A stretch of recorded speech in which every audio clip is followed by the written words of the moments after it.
The midnight caller. The phone rang just as the clock struck midnight. It was a sound that had become all too familiar, yet I never quite grew accustomed to it. I had been living alone for the past few months, ever since my divorce, and the silence of the house at night was both a comfort and a curse. The ringing broke through that silence like a jolt of electricity, sharp and intrusive. I reached for the receiver, my hand trembling slightly. The caller ID displayed nothing but the word unknown. I hesitated for a moment, wondering if I should let it go to voicemail, but something urged me to pick up. Maybe it was the loneliness, or maybe it was the hope that someone, anyone, would be on the other end of the line. I pressed the receiver to my ear. "Hello?" I said, my voice barely above a whisper. There was a pause, an unsettling silence that stretched far too long, and then a voice, low, smooth, and strangely familiar, spoke. "Is it really you, Claire? Or have you become someone else entirely?" My heart skipped a beat. The voice was soft, almost intimate, but it wasn't one I recognized. Yet there was something about it, something that made the hairs on the back of my neck stand on end. "Who is this?" I demanded, my voice trembling now. "How do you know my name?" The voice chuckled, a sound that sent a chill through my spine. "Don't you remember me, Claire?" I thought we had a connection. I thought we understood each other. I felt a wave of nausea wash over me. I didn't recognize the voice, but there was something in its tone, something in the way it spoke, that made me feel like I should. My mind raced, trying to place it, but nothing came to me.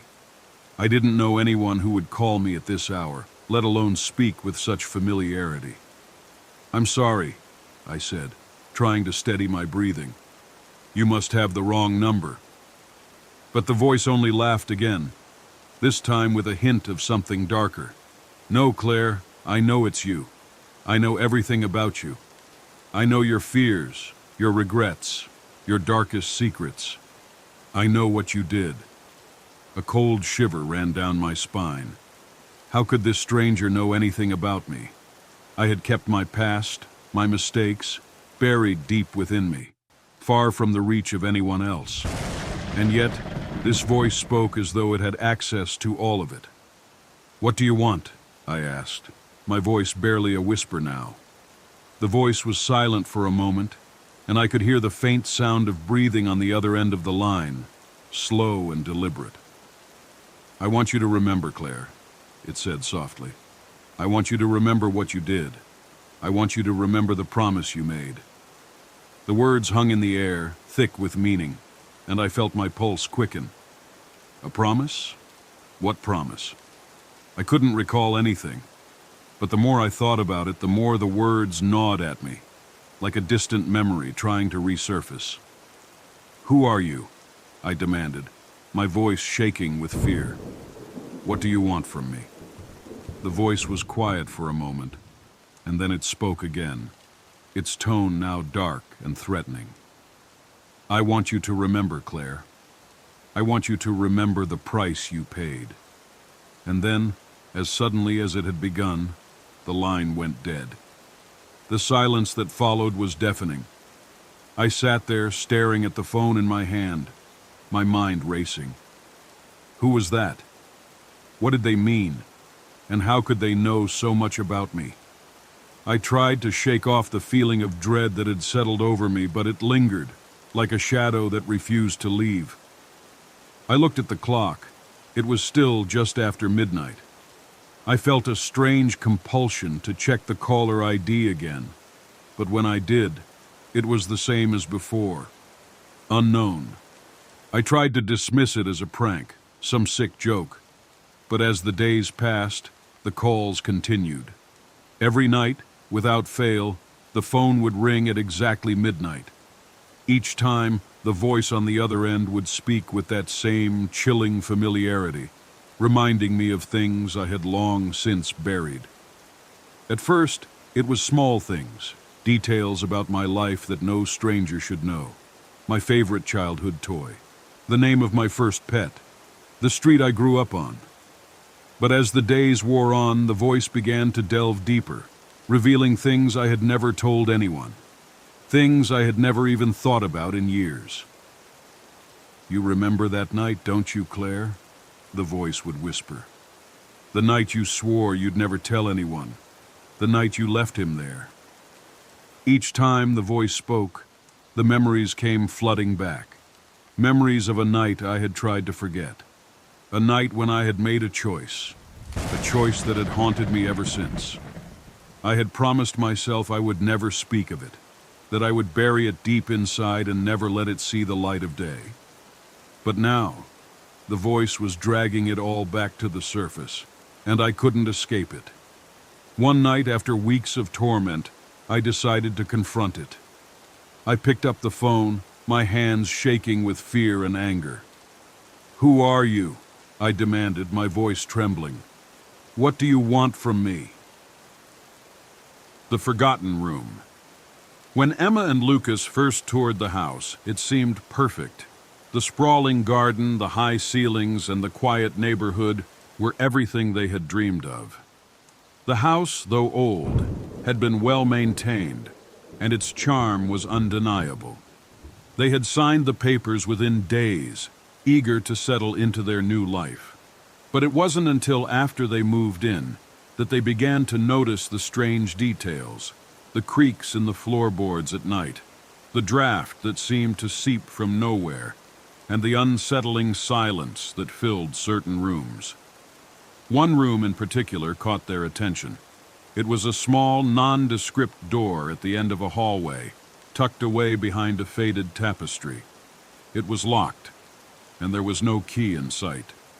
The realtor had mentioned nothing of it, and neither Emma nor Lucas had thought to ask. But something about the door unsettled them both. At first, they tried to ignore it. After all, they had more than enough space in the rest of the house.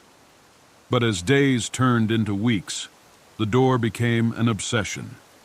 Emma, ever curious, found herself standing in front of it more often than she cared to admit, her fingers itching to turn the knob. It wasn't just the mystery that drew her in. It was the feeling that something was waiting behind it, something that wanted to be found. One evening, as the sun dipped below the horizon and the house grew dim, Emma and Lucas decided to finally investigate.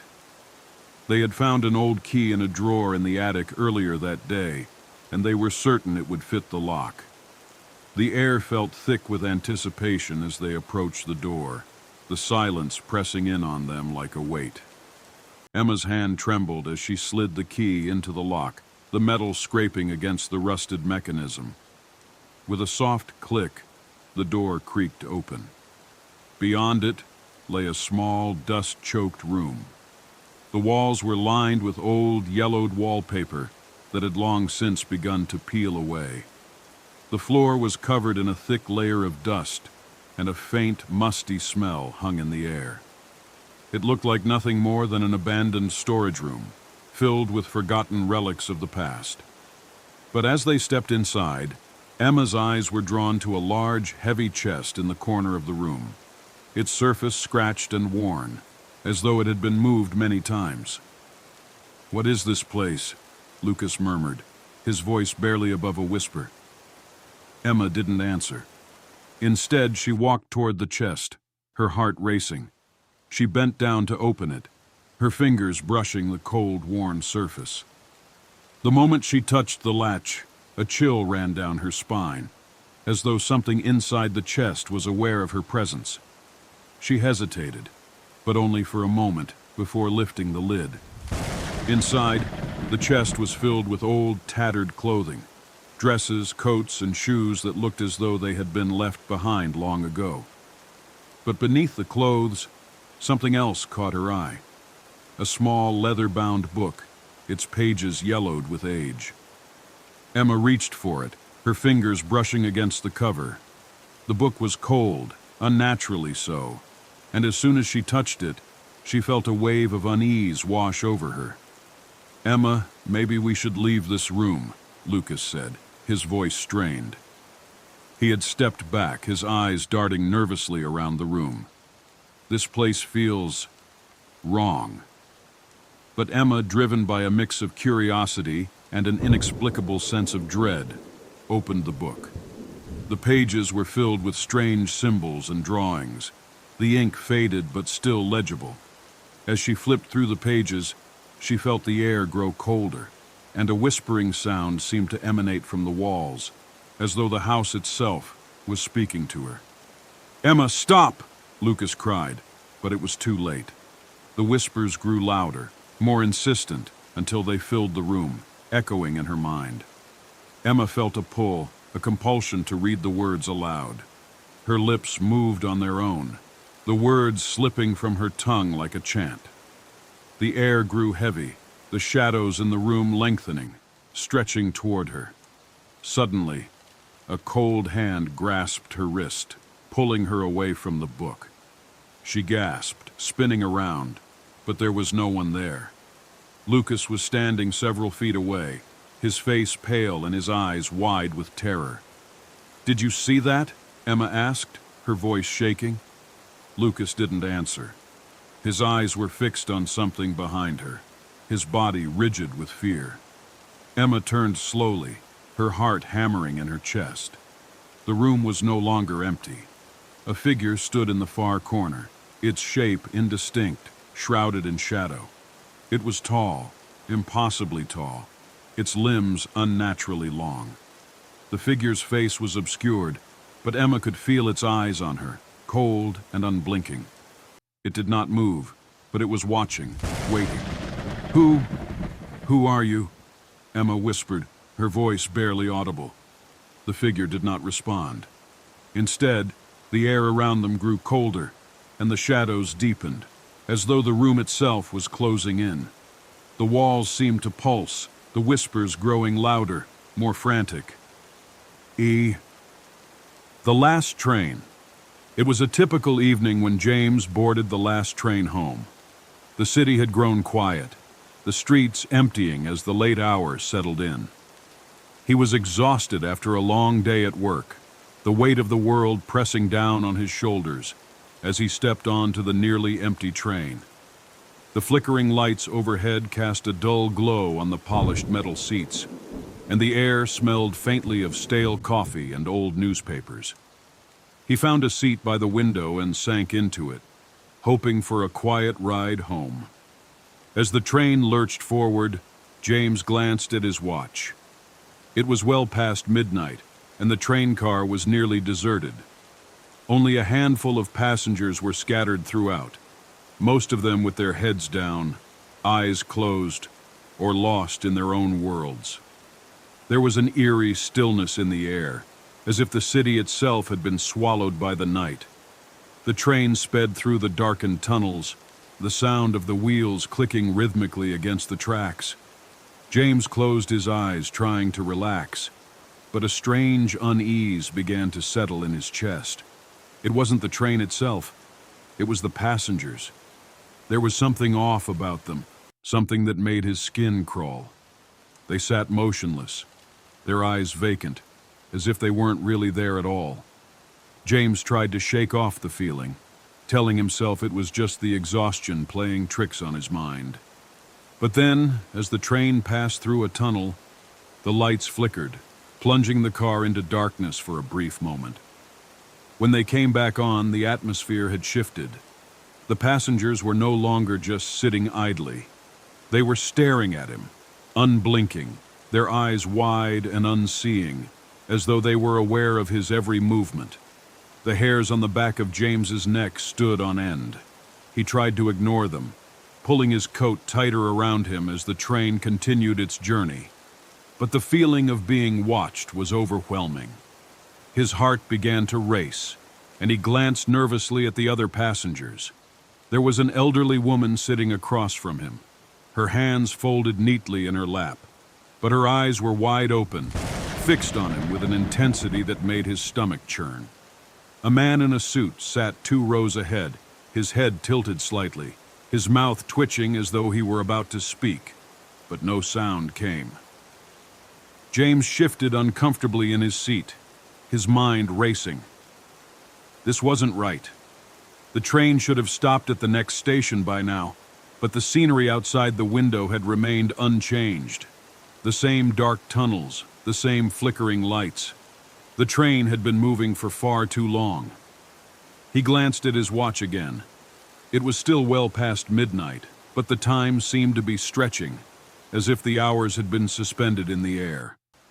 The train continued on, its rhythm unbroken, but James felt a growing sense of dread in the pit of his stomach. He needed to get off. He needed to leave. But when he looked around, the doors between the carriages were locked, and the windows wouldn't budge. He was trapped. The elderly woman across from him began to twitch, her hands trembling violently, and her eyes, still fixed on him, began to bleed.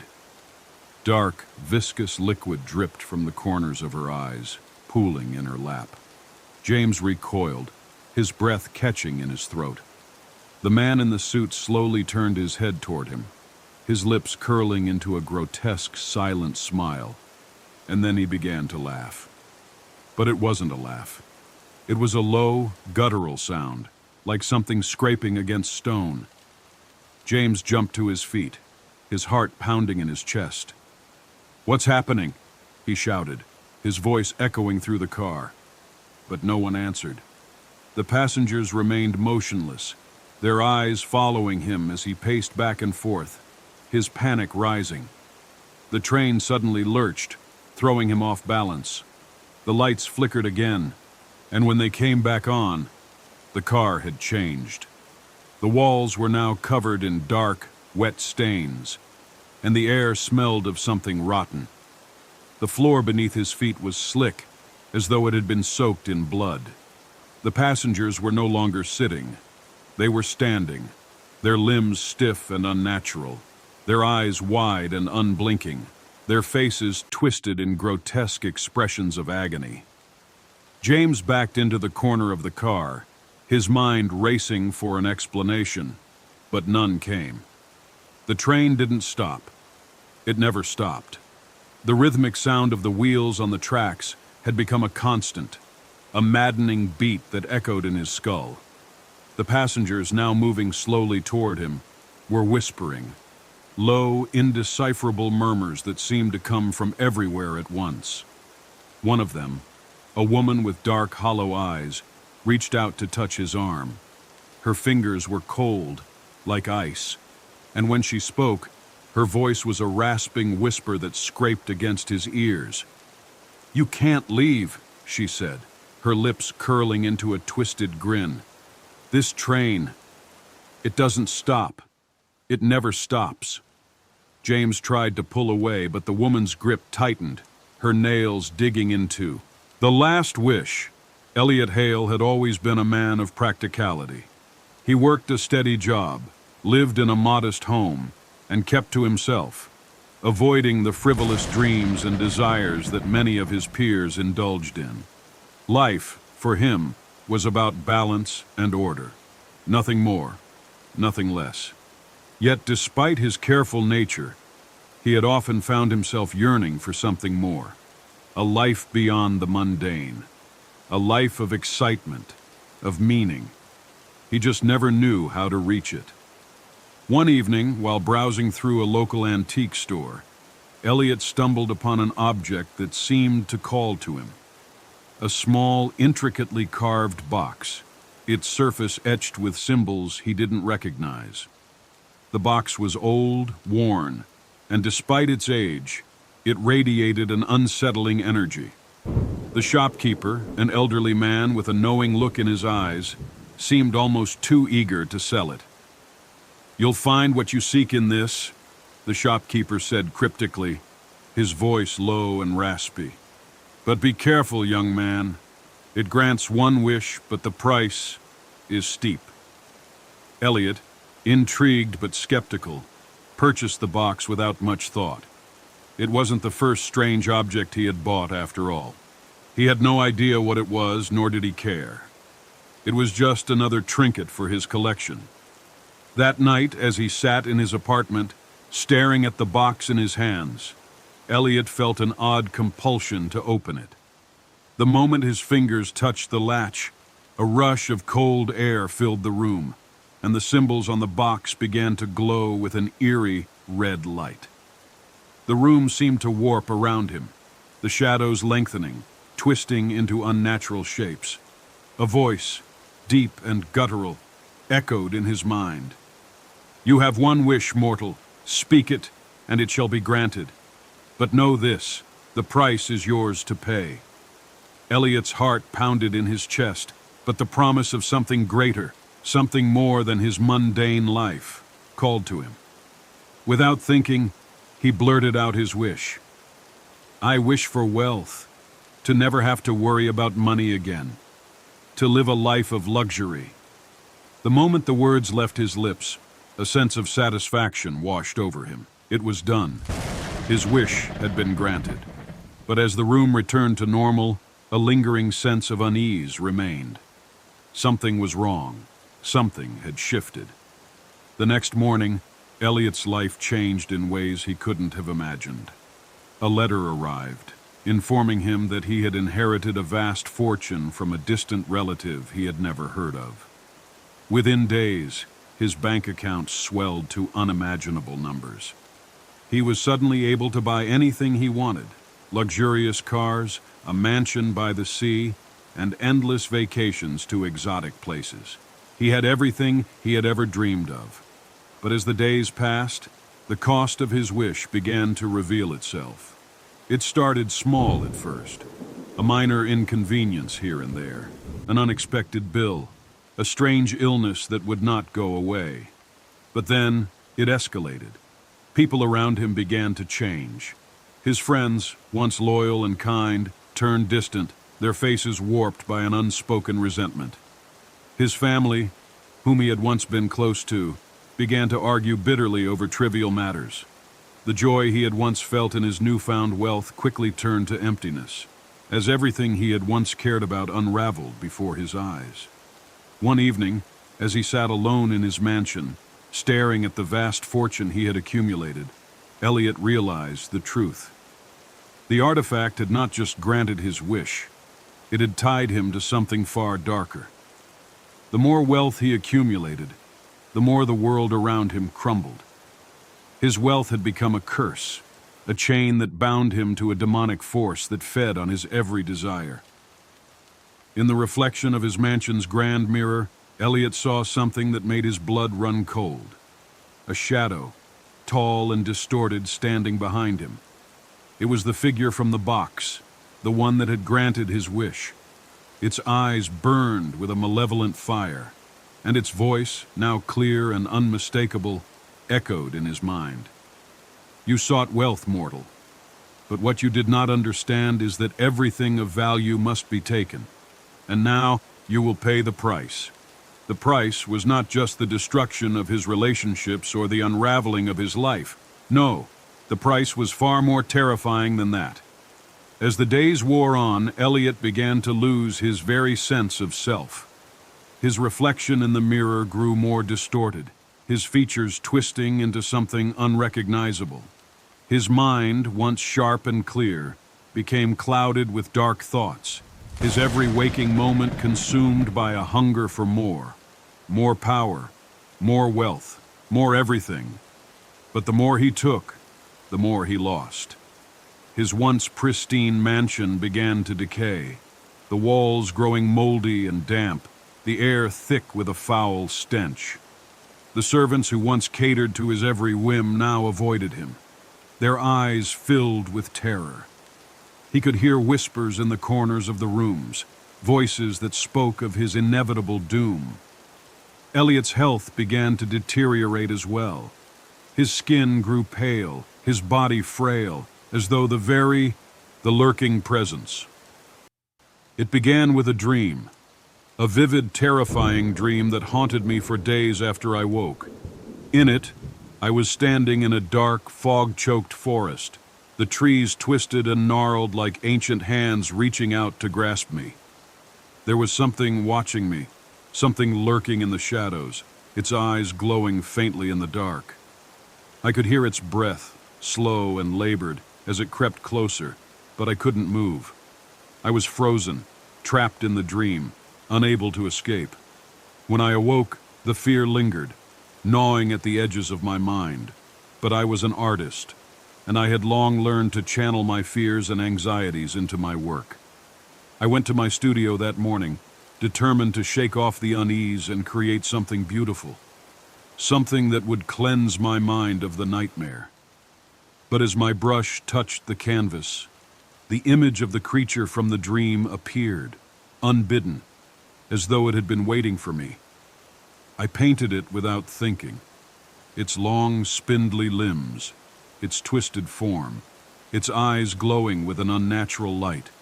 The creature was grotesque, monstrous, yet there was something strangely compelling about it, something that drew me in. I worked for hours, lost in the rhythm of the brush, until the painting was complete. It was more than I had expected, more than I had ever imagined. But when I stepped back to admire it, a shiver ran down my spine. The creature seemed to watch me from the canvas, its eyes filled with an intelligence that sent a wave of unease through me. I tried to dismiss it, telling myself it was just a product of my subconscious, a manifestation of my fears. But the feeling didn't go away. In fact, it grew stronger.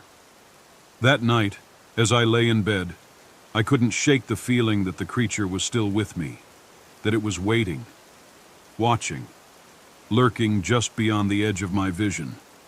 The next day, I returned to the studio, determined to focus on other work, to move on from the painting.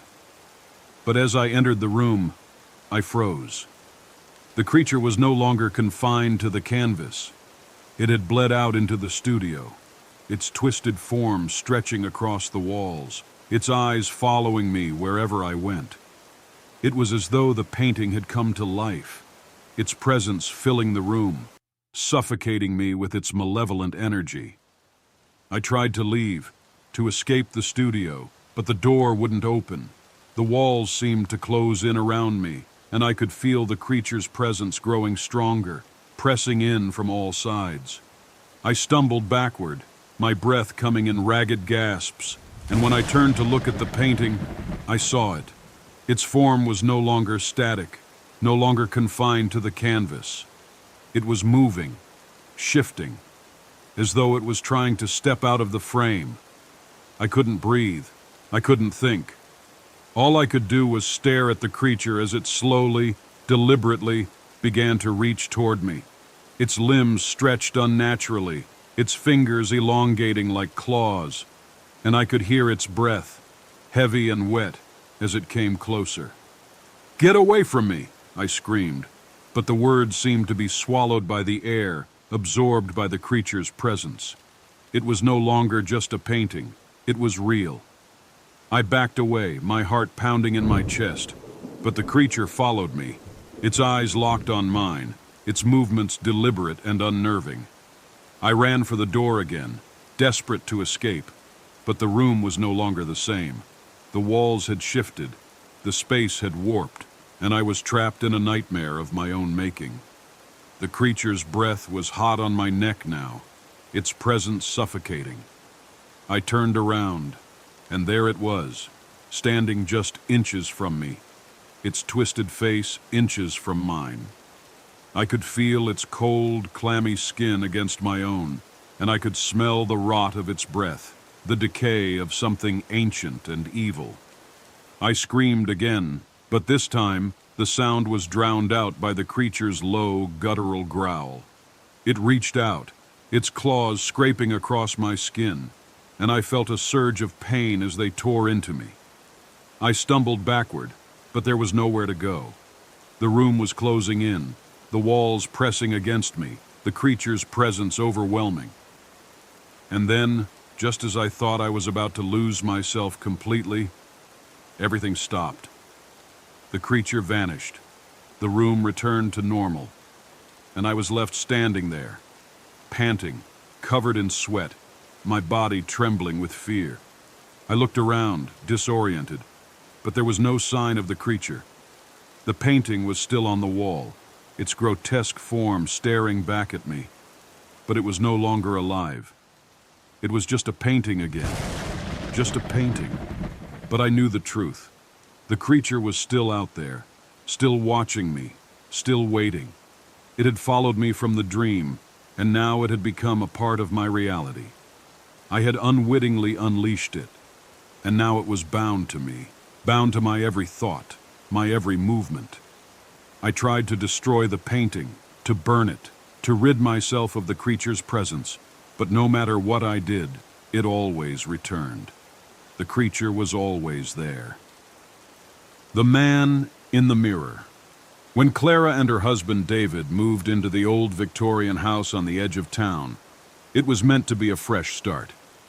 The house was spacious, charming, and nestled among tall trees that provided the kind of privacy they had longed for.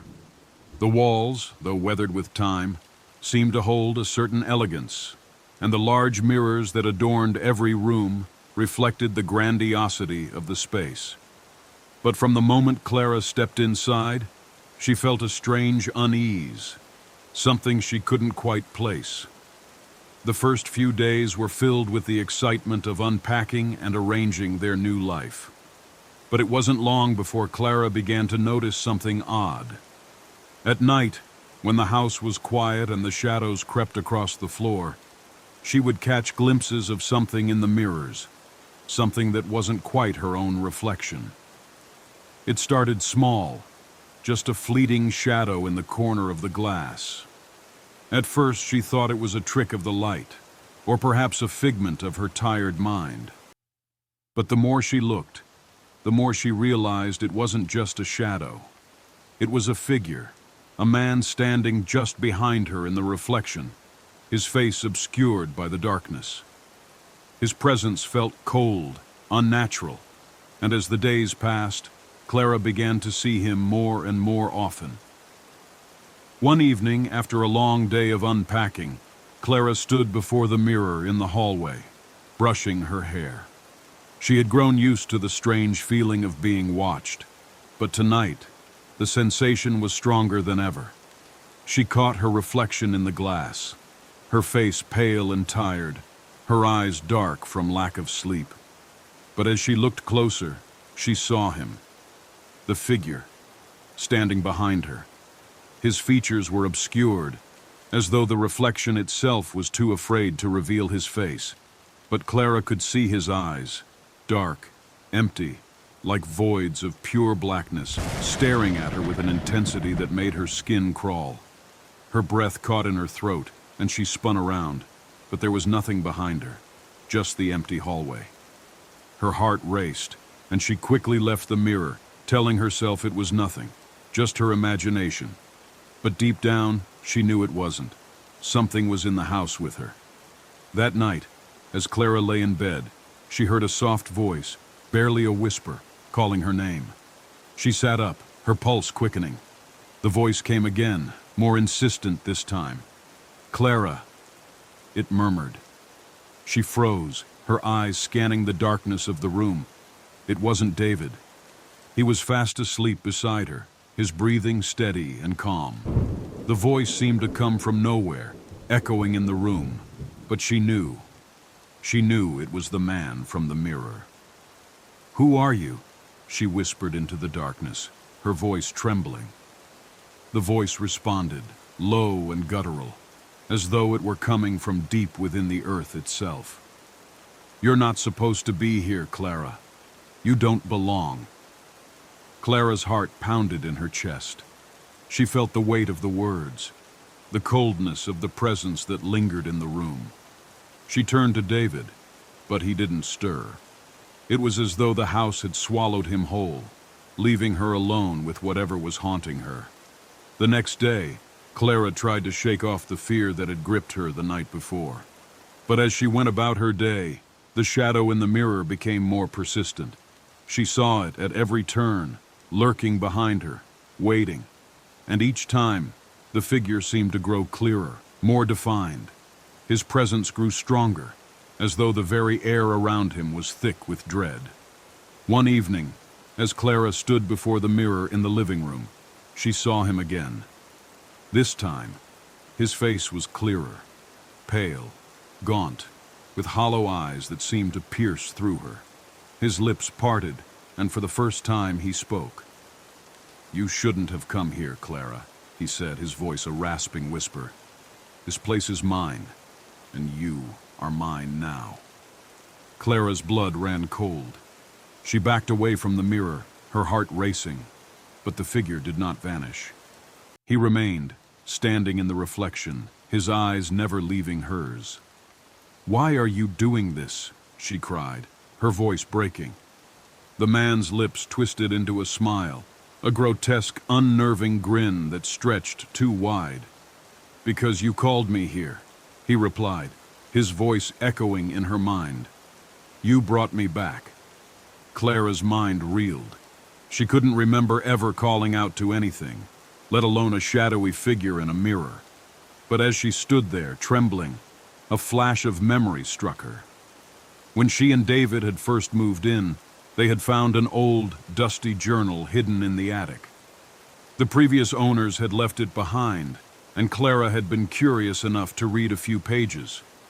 The journal spoke of a man, an artist, long dead, who had once lived in the house and had become obsessed with mirrors. The man believed that mirrors were windows to another world, a place where spirits could be trapped. And in the end, he had vanished, leaving only his eerie writings behind. Clara's breath caught in her throat. Had she